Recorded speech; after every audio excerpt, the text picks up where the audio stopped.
Hello, it's your favorite sports Unc here. Don't forget to hit that subscribe button to join the fastest growing community on YouTube. Remember, Nightcap doesn't happen without you. So please subscribe or you're going to make Ocho cry. Ocho, there's been a lot of discourse this week about if Travis Hunter will be able to play both sides of the NFL. Yeah. RG3, there's a tweet from RG3. Travis Hunter keeps showing that he can and should play both wide receiver and NFL full time. Right. Man had 7 catches for $132, 3 touchdowns to wide receiver, and played 43 snaps on defense, making the tackle, locking down outside the field. He's a unicorn. Yeah, bro. Hey, listen. I saw CJ Gardner Johnson. That's my little cousin. He said Travis Hunter wouldn't be able to do it. He wouldn't be able to play both sides of the ball at the next level. I think what people have to understand is there's a huge difference in the game. Collegiate ball, college ball, and playing in the NFL with them grown-ass men that have kids to feed, they got bills to pay, they got mouths to feed. It's different. It's different, and the margin for error at the next level is so much smaller. The level of competition is so much better. Everybody fast. Yeah. Everybody quick. Oh man. I mean, it can he listen to me? I think based on the way the market is, if I was him, I would want to be a wide receiver in the NFL. I would want to be mainly a wide receiver in the NFL because they're getting 30, 35 million a goddamn year now. Imagine what's going to happen. Imagine what's going to happen after he get drafted in 3 years from now. What he going to be making? Hell, it might be goddamn 40 goddamn 5. Let me ask you a question. Is he more talented than Time? No. Time ain't played both sides of the ball. Sparingly. He played. Sparingly. But they tried. RG3 talking like this man should be able to play both sides of the ball as many snaps as he like. That's provide content. In college, yes. In college, yes. In the NFL, yes. That it is impossible. And the funny thing about Travis, this is what I like about Travis. He can do it at the collegiate level. He has because he's that much more talented. He has the endurance of a long distance runner, where he can do that. At the NFL, can you imagine a 10 or 11 play drive? And you think after a 10, 11 play drive on defense playing DB, you going to go on offense and then be efficient as well? That ain't happening. It's not happening. And there's some things that he needs to work on. You can do a spare. There's some things he needs to work on. Yeah. Yeah, he going to have to get better release. Yeah. He's too high. He play too high. Okay. But those are things that you could work on, Ocho. Right. But hey, they're going to put hands on it because he's already tall. Mm-hmm. He's already tall. So he's right there. Yeah. And then you going up against Jefferson. You going up against Chase. You going against Tyreek. Mm-hmm. And then, hey, listen. Now, Ocho, hold on. Now, that's what you're going up against on defense. Now you go on the other side. You the wide receiver, and you got Ramsey. You got Diggs. You got Surtain. Gardner. You got Jair. Yeah. So, man, come on, man. Yeah. Man. People just see stuff. A lot of times people just tweet stuff just to get a reaction. Having played at that level and see, I'm a year behind Prime. I'm a year behind Time. And I saw him when he was playing both sides of the football. Yeah. And he was not playing every snap he wasn't playing no 40 snaps on defense and 40 snaps on offense. He wouldn't be able to, though. You can't sacrifice something. You can't be efficient and great at what you do and do it on both sides of the ball with as much as it takes out of you at the highest level.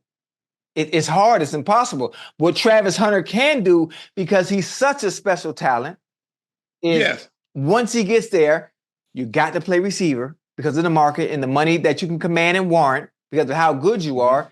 You do both. You can do it sparingly, the opposite way Deion did it. Deion always played DB, and sparingly he came in at receiver on special packages. He can do the same thing. Mainly 95. Mainly it was 95, Ocho, because I think somebody got hurt. With the Cowboys. And he played, because if you go back and look at it, he caught a touchdown, not a touchdown, but he had a big play in the Super Bowl. But if you go back and look at it, He was always the DB. He was always who he was and who he is, but he got a lot more reps on the offensive side of the football. They ran it with some reverse, and they threw him the ball because he had that kind of talent. You know he's talented. The hardest sport to play is baseball. He was a professional baseball player. Yes, sir. Let that sink in. The hardest sport to play, because if Shohei Ohtani bats 300, he makes $700 million. So imagine if you caught, they throw you 10 passes, you caught 3 of them. Shit, you'll be home. You're home. You're home. Just imagine if you're supposed to be this great basketball player and you shoot 10 shots. Now, 30% ain't even good from the 3-point line. You got to be in the mid-30s to the upper 30s for people to take you serious shooting. They're like, hold on, bro. You shooting 30%. Stop shooting threes. That's why, because I think the thing is because time retired such a long time ago, people just don't realize how great, I ain't say good, how great he was. Yeah. He could have, had he not been as great as he was defensively, had he just said, you know what, later for the DB stuff, I want to focus on being a wide receiver. He going to the Hall of Fame as a wide receiver. Yeah. That's how great he was. And I ain't telling you what somebody told me. I'm talking about, I watch it with my own eyes. When you see him, you had to see him play.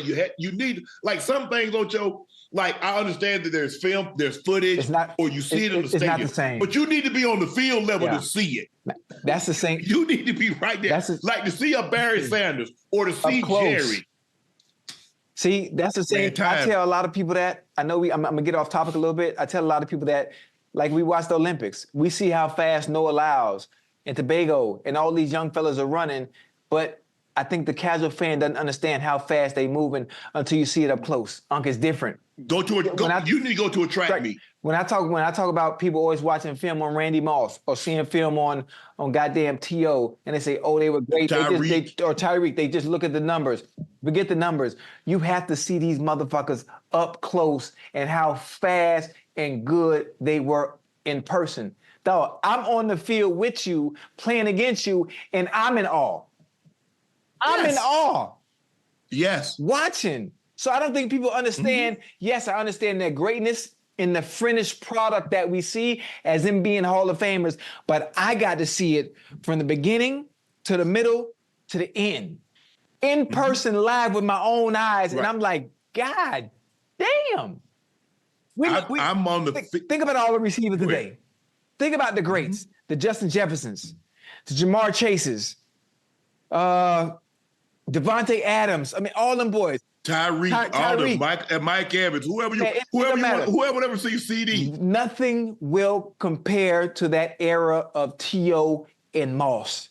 It was different, or even Jerry. It was just different. They're great in their own right today, but them fools back then, I don't know how to put it into words. I don't even know how to explain it. It's just different. We never gonna see nothing like that again.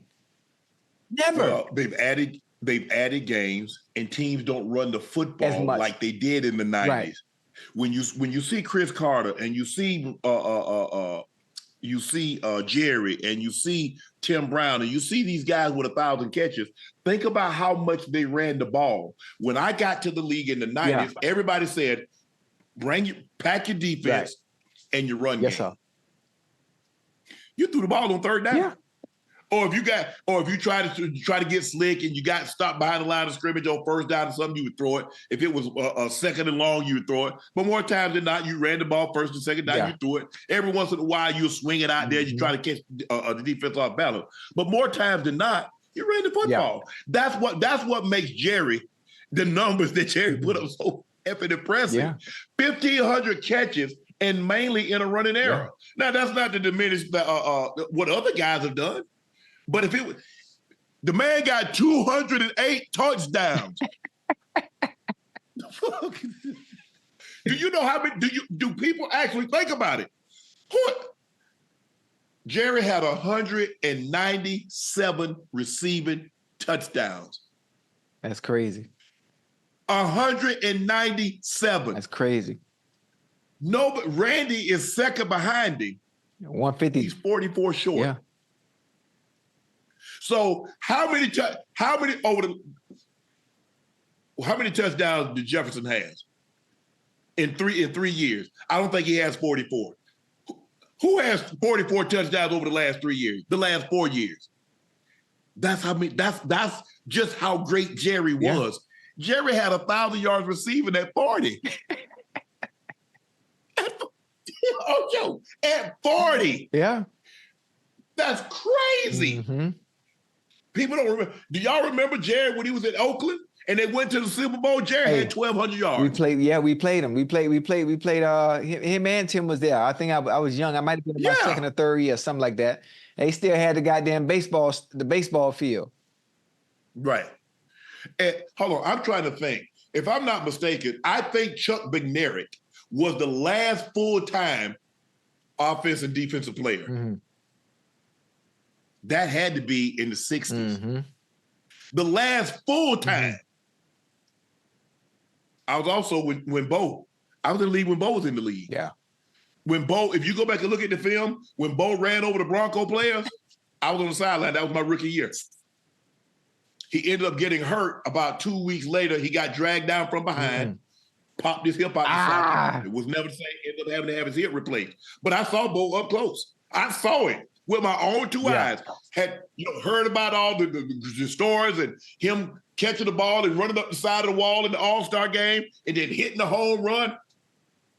To see him on the football field and to see how he's built. And it's like, how a man run that fast that size? Yeah. He ain't supposed to be able to run that fast. None. But ain't nobody playing. The guys, it's great. And this ain't no hate, but ain't nobody in the NFL gonna play both sides full time. Yeah, that's difficult. That's difficult. You know the type of endurance and shape you would have to be in to be able to do that? Can't do it. The guys, the athletes are too great. The guys are too great. The guys are just too great, Ocho. Yeah. They're too great. I'm not saying that he can't do it spot duty. Okay, that's, you want to run a couple of routes. That's why I said sparingly. You know what I can see him doing? You know what would be dope?